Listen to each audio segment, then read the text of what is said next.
Okay. We are starting blood. I've got two videos here. I'm going to get all the way to the beginning of blood typing in this first one. I want to take you to two really excellent websites. Again, I've got these websites in wrong one. In great websites linked so you can see it in more detail. This is called Red Gold, The Epic Story of Blood. Really excellent website. But put together by PBS. They had a presentation on this on television, and they put together a really detailed website on it, so you can look at it in more detail. Does a really good job. Also has some videos, things like that. And the other one that's just excellent is bloodbook.com. And over on the left you see a menu, and it's got all sorts of information about blood types and how blood typing is done, transfusions, all sorts of things like that. So really two great resources. There's lots more than that, but I'm just going to take you over there. Alright, so let's go back to blood then. Alright.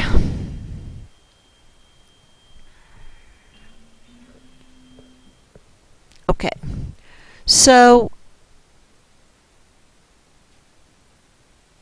at the end of this chapter, in lecture, we're going to talk about some weird stuff related to blood, like leeches and bloodletting. References on these two pictures over here.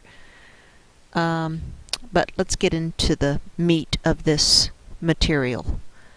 We're in the area called hematology, study about blood.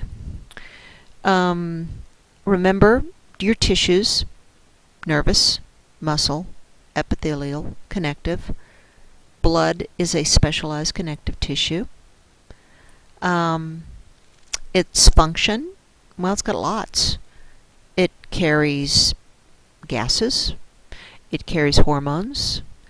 It has buffers for pH maintenance to keep your tissues in a kind of a neutral range. It carries nutrients and waste products and heat, byproduct of respiration, maintains your core body temperature. So anyway, there's a bunch of them right there. Alright, so let me point out a couple things here. You're looking at a cut section of a, let me change colors, cut section of a blood vessel, electron micrograph right over here. And here's the blood vessel, and there's a white blood cell right there. This is a color enhanced photo, by the way, and these are your red blood cells. And it does a really nice job of showing you shape. Here is your typical shape from the edge. It's called biconcave because it is concave on both sides, and that's because its nucleus has been extruded. We'll talk about that more coming up. But notice the way these red blood cells kind of stack like coins. If you'd put coins in like a little sleeve, like nickels or dimes or something, they kind of fit together. Blood cells do the same thing. That allows them to go through very tiny blood vessels. Sometimes the blood vessels may only be the thickness, the width of a red blood cell.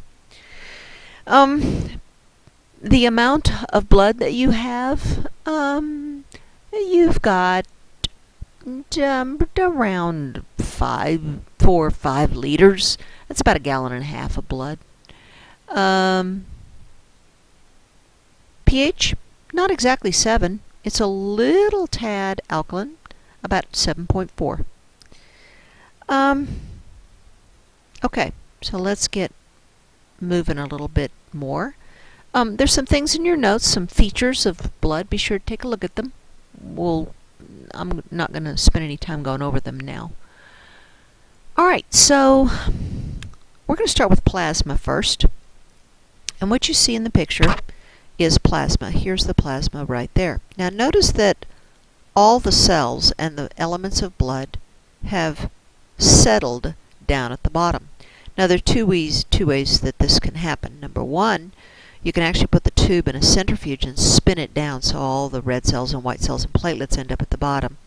Or you could let this tube sit for many hours, and all of the cells and the formed elements will, because they're heavier than plasma, will settle down to the bottom. We'll talk more about that coming up. So let's talk about what's in this plasma. Okay, mainly water, lots of plasma proteins. There are three major groups. Let's go with the easy one first. Fibrinogen and its relatives. These are clotting proteins. They come from the liver. Albumins. This is the biggest group of the plasma proteins. Comes from the liver also. These are very important in maintaining osmotic pressure in the blood. That is, to keep blood plasma, water, from leaking out of the blood vessels into your tissues. We're going to talk about that way more when we get into the circulatory system. Albumins are large proteins. They can't get out of the blood generally. They can't get out of the capillary walls, so they're stuck inside the blood. Now the third group, the globulin group, you've heard of these before. You may have heard of gamma globulins, another name for antibody. Antibodies are in this group. There's some odd and end globulins like transferrin. We'll talk about more in just a minute. Some made in the liver, some not made in the liver. Antibodies are not made in the liver. Other things in plasma, there's some dissolved things in plasma, oxygen and carbon dioxide, nutrients, hormones, waste products, bile pigments, things like that. Okay, so let's talk about plasma versus serum. All right, so in order to understand this, you need to go back to this fibrinogen right here. And we need to talk about this area of the plasma that I highlighted here. And let me just erase that right there. Okay, so in the plasma that you see here, in addition to all that other stuff, I'm just going to center on fibrinogen now, is clotting factor. It's up in here, all right?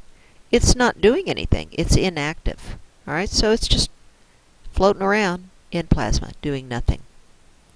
Now, let's say that I take another tube of blood. Here's a tube of blood. And, change to red here. And here is my tube. Here's my blood right there. And this tube is a plain glass tube that has no anticoagulant in it. Now this other tube right here has an anticoagulant in it. It has to, because if there wasn't an anticoagulant there, that blood would have clotted, and there is no clot in this tube. But in this tube that we're talking about now, we're going to make a clot. Alright, so just a plain glass tube. We put the blood in.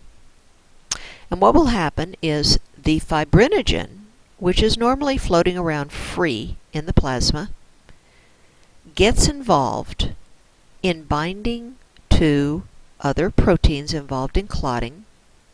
And we end up, and that catches red blood cells and forms a large clot material that looks like this, right? Now, there is still going to be some fluid up here at the top, but it's not going to be called plasma. It's going to be called serum. It's different from plasma. Remember, this is called plasma over here. Now the difference, everything is exactly the same. All the plasma proteins of albumin and globulins and waste products and bilirubin and glucose and all that. But the big difference is this fibrinogen group. In the tube that had an anticoagulant on the right, where there is no clot, the fibrinogen and the other clotting proteins were floating around in the plasma. No clot. Not involved in a clot. But in this tube right here that has no anticoagulant, where is the fibrinogen?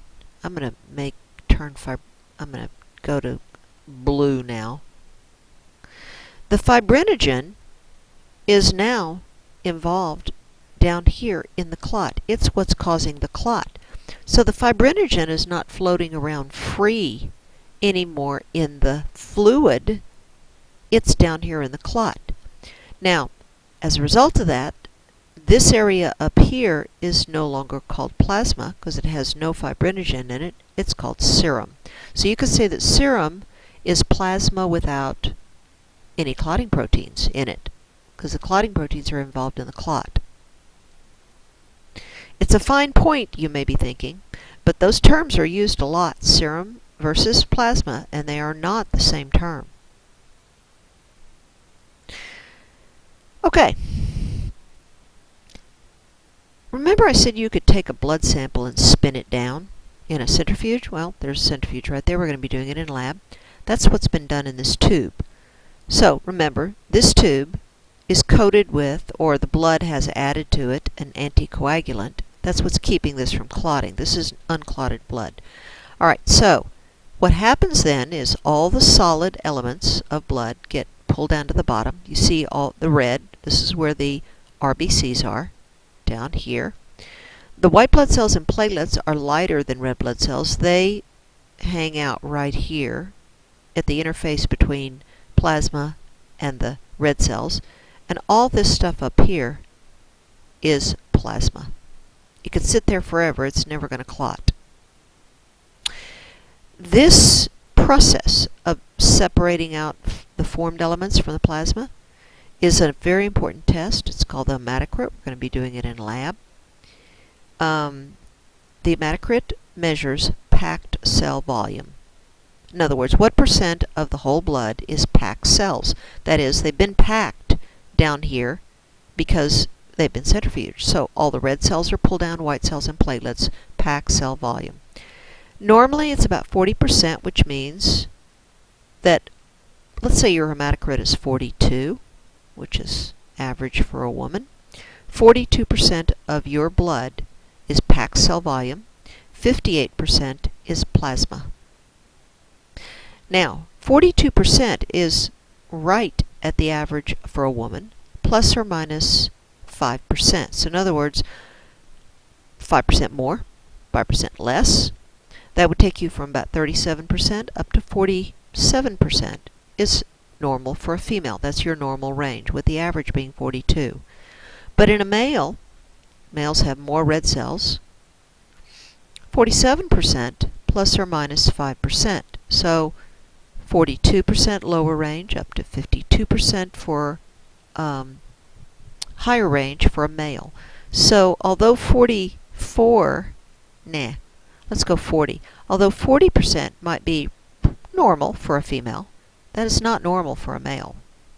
We're out of the range. Okay. Views of red blood cells. I mentioned biconcave. Notice they have no nucleus. We'll talk more about that. Notice that when you're looking at them straight on, they look round, but they are biconcave.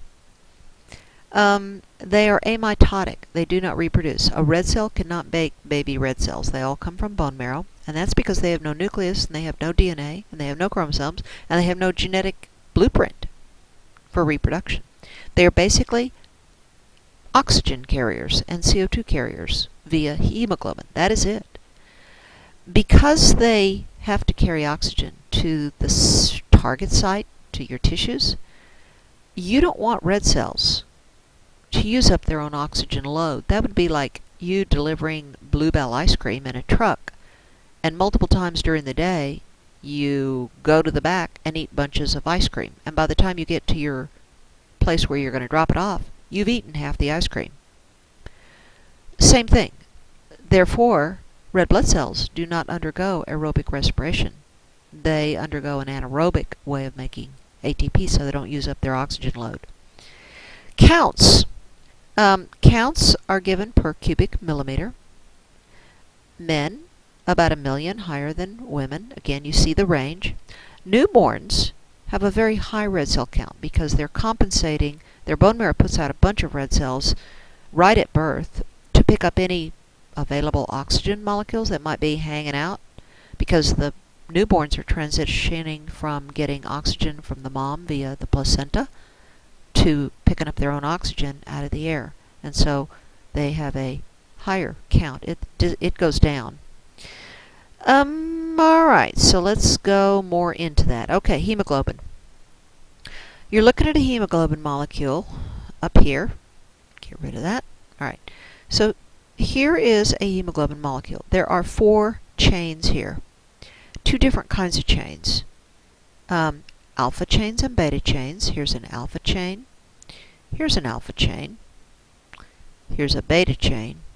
Here's a beta chain. The alphas are the same, the betas are the same, but they're not similar to each other. Alright, in the middle of each of these chains is this guy in green, which you see over on the right. That's called a heme molecule, and right in the center of that heme, oops, it's not marking, right there, is an iron. You see it in the very center, and that's where oxygen is going to bind. Remember that, let me get rid of all these lines. There we are. Well,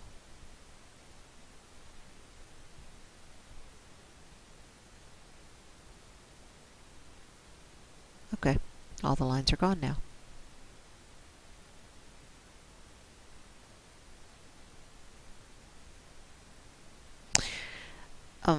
Where was I? Oh, oxygen is going to bind to the heme. Carbon dioxide also binds to hemoglobin, but it doesn't bind anywhere on this guy. Whoopsie. Let me get back over to that other picture. Here we go. CO2 binds on the globin molecule, these chains. So, again, globin refers to the amino acid chains of the alpha and beta, the polypeptide chains.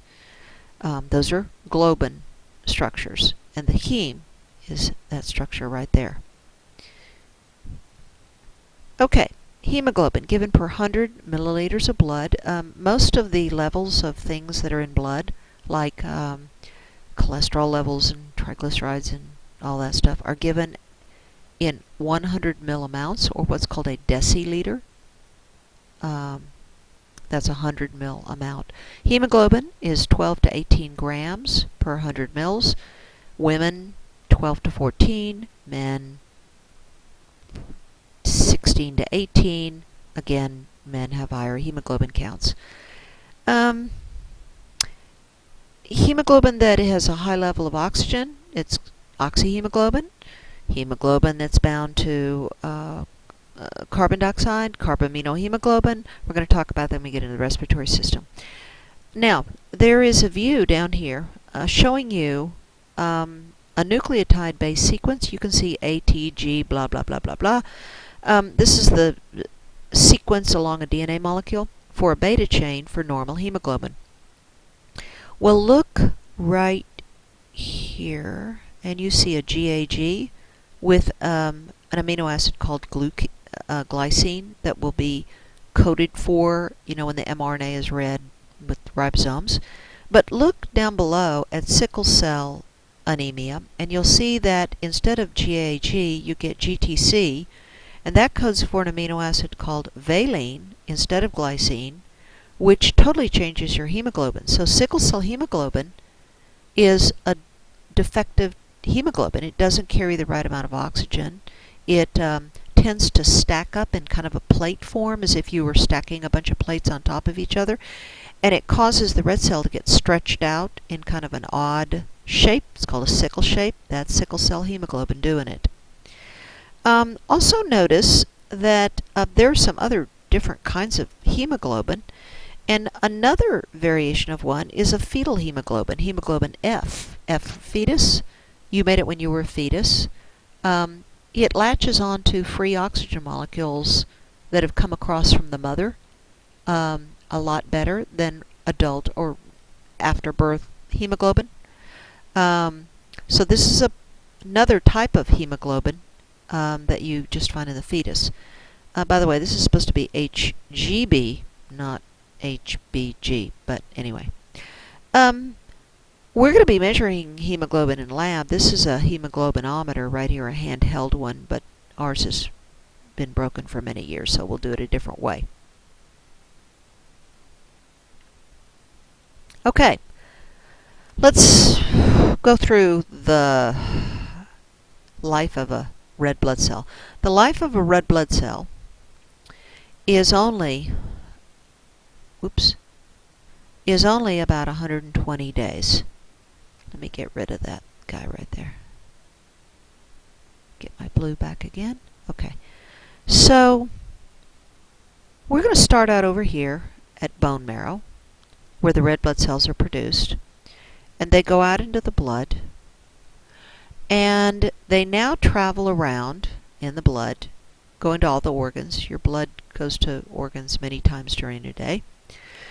And a couple of really important organs you see here are the liver and spleen. And in the liver and spleen, you have a bunch of these cells right here.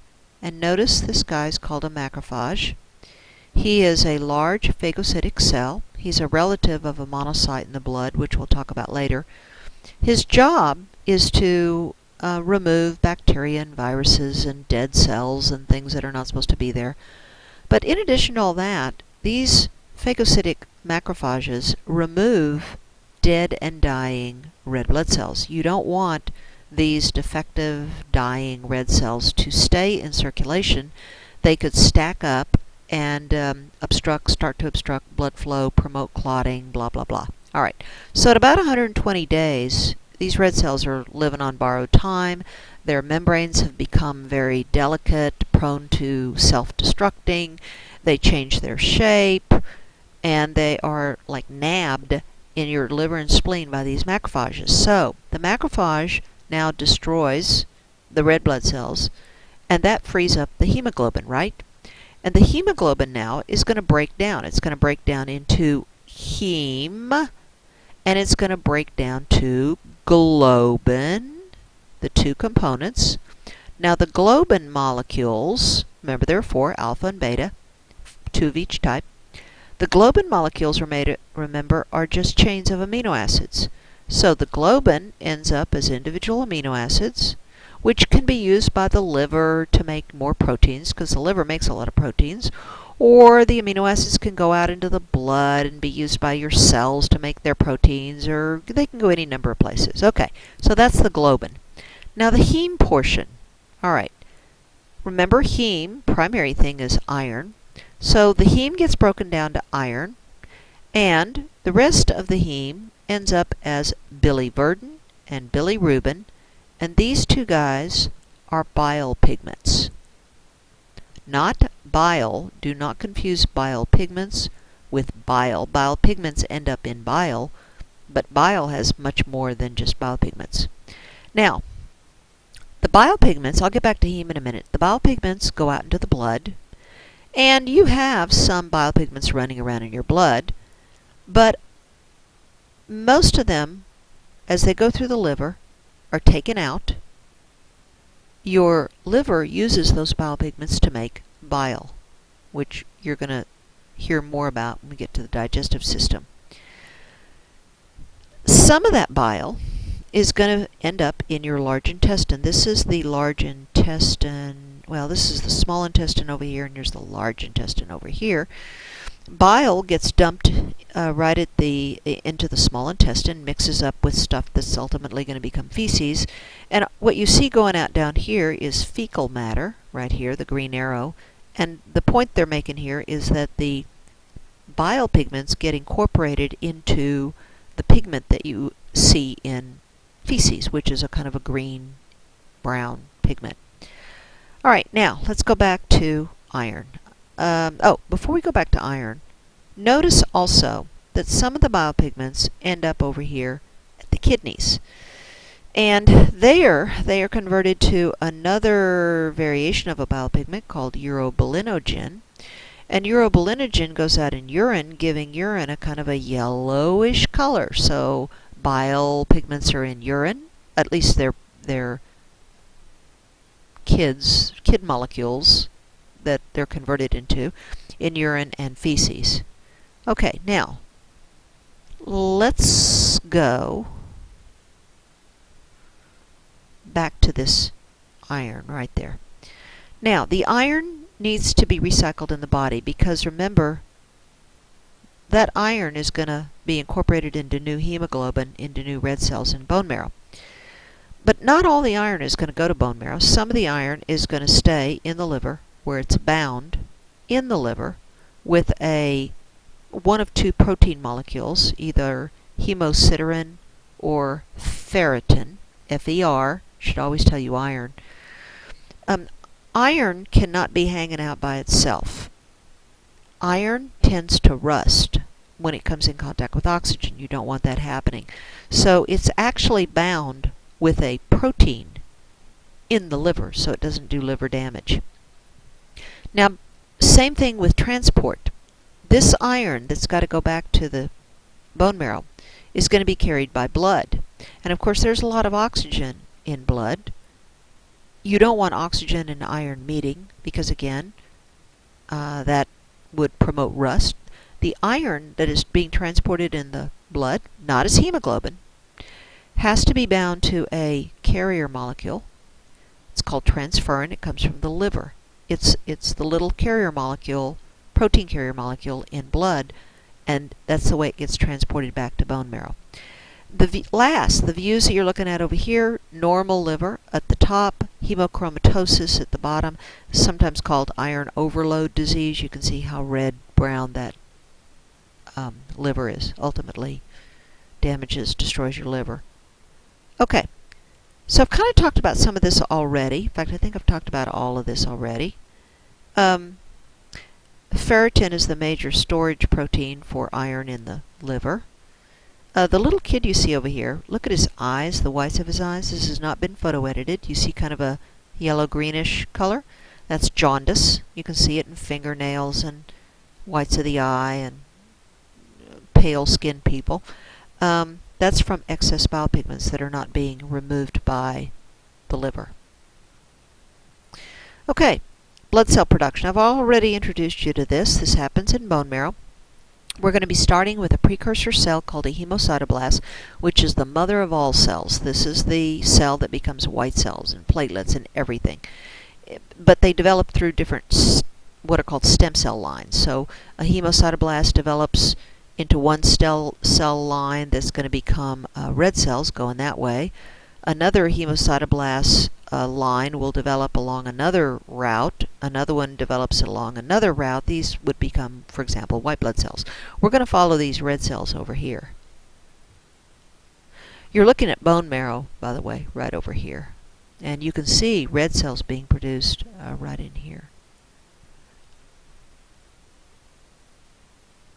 Okay, so this is a scaled down view of erythropoiesis. Hemopoiesis means making things from blood, in blood. There's hemopoiesis, which is the overall. There's erythropoiesis, making of red cells. There's leukopoiesis, making of white cells. Leuko means white. There's thrombopoiesis, making thrombocytes, which is the other name for platelets. So, thrombopoiesis, erythropoiesis, leukopoiesis, you'll be seeing these as we move along. Okay, so where is this bone marrow that's making red cells? Well, back in 24-1, you found out about the epiphyses and the cancellous bone, and those are major locations for red cell production. In an adult, you make them at the ends of your long bones. You make them in some of the irregular bones, particularly the os coxa, the pelvic bones, your cranial bones, your sternum. Those are primary areas for red cell production. So if they're going to go get if you're going to be a bone marrow transplant donor, primarily they would probably either get that specimen from your sternum, cancellous bone, or from your os coxa, pelvic bone, also cancellous bone. They wouldn't go to the proximal head of your humerus and get it. I mean, that would be the epiphysis, which is also cancellous bone. but that's a secondary location for red cell production. It's much easier to get it from a sternum. Fetus also makes its own red cells. They don't come from the mother. There's no maternal red cells that cross the placenta. In the fetus, the yolk sac makes red cells, and the liver does some also, until its own bone marrow develops. All right, so we're going to start out with a hemocytoblast, which you see here and you see right there. Okay, so we're going to skip over some of these in-between stages. There are only about 4 stages you need to know. Okay, so let's jump over to this guy right here. And this is called an erythroblast. Notice he's still got a nucleus. There it is right there. He is making hemoglobin and bunches of it, and it's filling up in the cell. You can see the cell changing its size, and nucleus is getting smaller, and it's just basically just making tons of hemoglobin. And eventually, right here is about the point at which it's going to go from bone marrow out into the blood. All right, we cross over now into the blood. And at this time, this nucleus now is extruded. That's what you see happening right there. It then is called a reticulocyte. It's this guy right here. He's got like little bits. It looks like maybe bits of nucleus. You can see there's one right there and one to the left. Whereas this is just a plain Jane erythrocyte. He has no nuclear material at all. So the nuclear material gets disintegrated and ejected, and you end up then with your last phase, which is the one you know, an erythrocyte.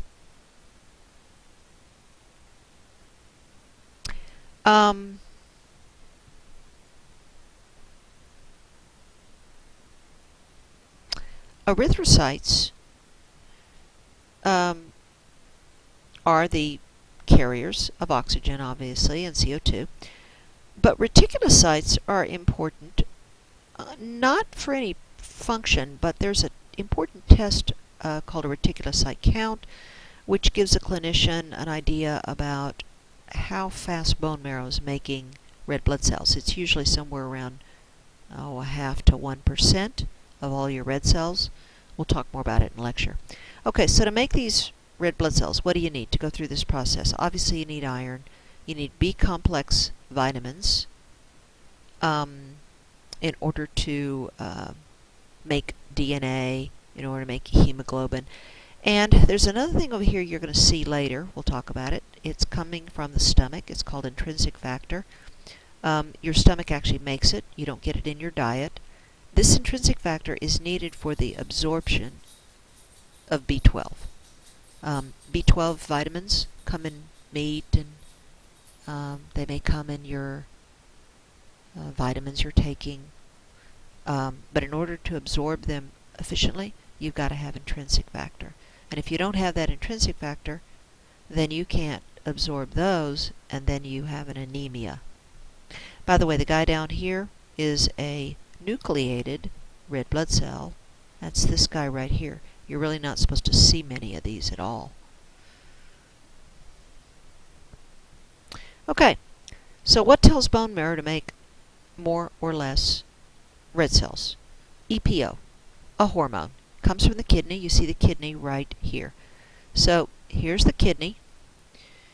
It makes erythropoietin, EPO, or EPO. Sometimes you see it talked about. Tells bone marrow, pick up pace of red cell production, more red cells, more ability to carry oxygen, blood oxygen levels go up. So that should tell you now why the kidney makes EPO then. It does it when there is a drop in oxygen getting to the kidney, because the kidney cells need oxygen. So if there's not enough blood flow to the kidney, or there's not enough oxygen in the blood getting to the kidney, it starts making EPO. Okay. Variables.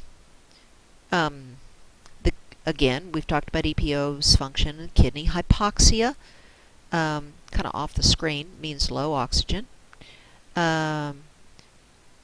Testosterone plays a factor here because males need more oxygen carrying capacity for their greater percentage of lean muscle mass compared to women. So they have testosterone to increase that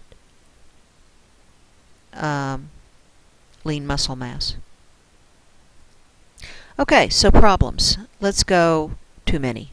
Polycythemia. Remember that the norm is around 5 million per cubic millimeter. You can have counts of over 10,000. 10 million per cubic millimeter. That's twice as many. So what's going to happen? Your blood's going to be much thicker. That makes for slower circulation. That makes for harder pumping of the heart to get that thicker blood around. You can see what that would do to the heart.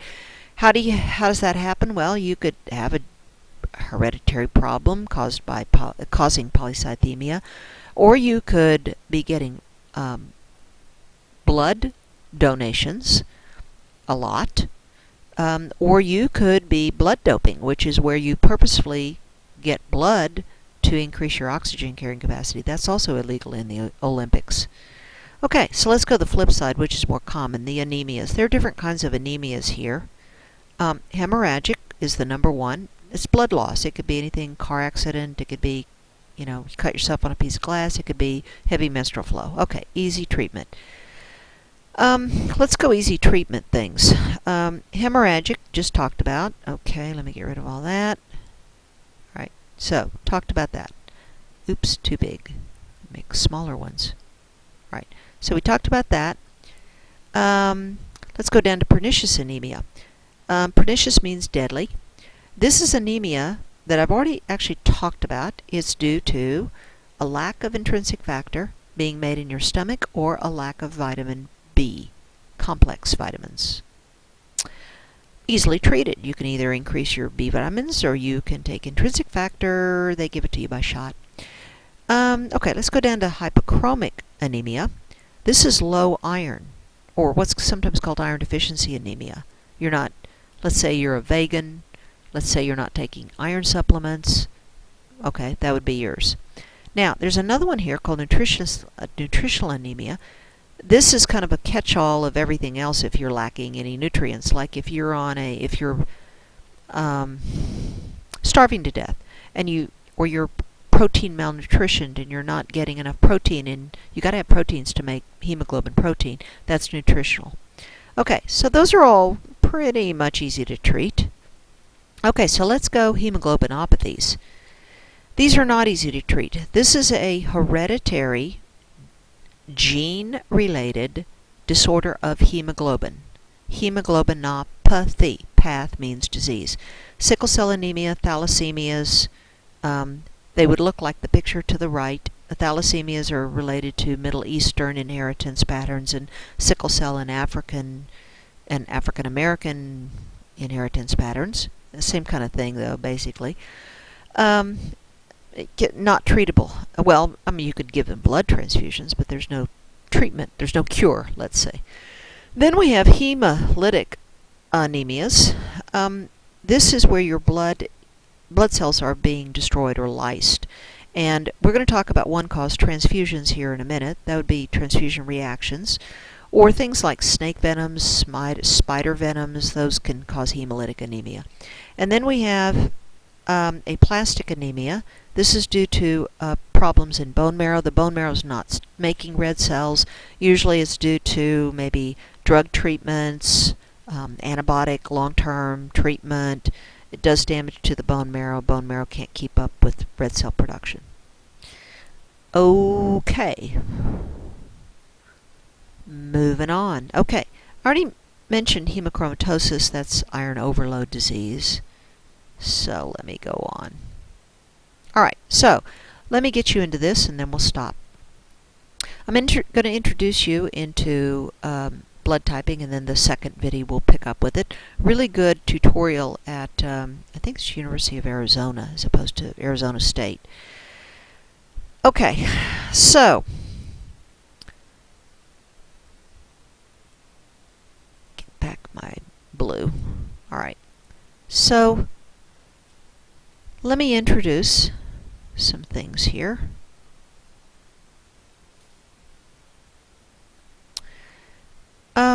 On your red blood cells, here is a red blood cell right there, RBC. You can have special markers. out here. Carbohydrate protein markers. There are many, many, many of them, dozens of them, all over the outside of the membrane. All right. Now, these markers, or sometimes they may be called fingerprints by people, are actually called antigens. An antigen is a marker, a fingerprint, a receptor on the outside of a cell. You've got them all over your cells. You've got them on your kidney cells and liver cells and blood cells. You inherit them from your parents. All right, mother and father. All right. When they are on red blood cells, they are called agglutinogens. You'll see why in a minute. So agglutinogens are agglutinogens are antigens specifically on red blood cells. Remember, gen. Okay. Now, obviously, your immune system, you don't want your immune system to react to these antigens on your own red cells, right? If you've got A markers, which makes you A blood, you don't want your own immune system to make antibody that would attack your own cells. That would be foolish and stupid and self-destructive. So your immune system does not make antibody against your own self-antigens. These are self-antigens that I'm talking about. Okay, now, on the other hand, in your blood, you have antibody to various things. Not your own markers, though. Again, that would be self-destructive. But you do have antibodies against markers you don't have. So in other words, if this is you, and here's some bacterium that gets into your body, bacteria have these antigens also. Your immune system, when it sees this bacterium, it gets into you. You want your immune system to attack that, right? But those are not self-antigens. They're foreign. They're not part of you. But remember your red blood cell? Here's an RBC. Here are your A antigens, agglutinogens that are on the outside of your red cells. You don't want your immune system to see these, right? To react to them. So you obviously would not have antibody to those A markers. But you would have, for example, anti-B antibody to your blood. That's already in your blood. You don't have B markers on your red cells. But you make antibody to those B markers that are not on your red cells. So if you ever came in contact with B markers, you can see the problem. You would already have antibody to those markers. So if, by some weird chance, you are given the wrong blood, okay? So here's you. There's your red blood cell. Here are A markers on your red blood cells. So you have A blood type right there. And you are given the wrong blood. Let's say you are given B blood. All right? There's going to be a problem. Because in your body, remember, you are the person on the right, you're the recipient, you would have anti-B, correct? Remember? That's the antibody floating around in your blood. Well, if you're given B blood, here's a red blood cell with a B marker, there's your problem right there. If you were given that blood, if nobody caught it, you would have agglutination of these B cells with your antibody floating around in your plasma. That's called agglutination. It's the reaction between antigen and antibody, and you see it right here on a blood test kit. So look right here, for example. Here's the same blood put on as 3 drops on a card, same blood exactly. Then anti-A, a drop of anti-A has been added here, drop of anti-B added there. This is RH antibody. Right there, anti in front of the A means antibody to A markers. Anti in front of B means antibody to B markers. And you can see these clumps of red cells right here. You can see more clumps over here. You can see more clumps over here. It's where they've been mixed together between the antibody and the blood. And that's the agglutination reaction. You'll see more of it coming up. Okay, so that's an introduction. Okay, so one last thing then. All right. We're going to look at only two major blood types, ABO blood types and RH blood types. There are many more different kinds of agglutinogens. Not going to go into them. If you're going to end up a medical technologist or clinical lab scientist, you have to take a blood banking course, and you'd spend way more time going over the different blood types. Okay, so the last thing. All of this was figured out, blood typing stuff, the ABO blood groups, in the early 1900s. Two important laws of Carl Landsteiner, who's the pivotal guy, won Nobel Prize, all that. If a marker is present on red blood cells in blood, that is, if you are A blood type and you've got those A markers on your red cells, you are not going to be making anti-A. Your blood would agglutinate. You'd be dead. That's what 1 says. 2 says that if you are missing an agglutinogen on your red cells, like, remember, you're A blood, you got A markers, but you don't have B markers, right? If you don't have B markers, then you will have anti-B floating around in your body. You make antibody to the antigens you do not have. Okay, that's the end right now.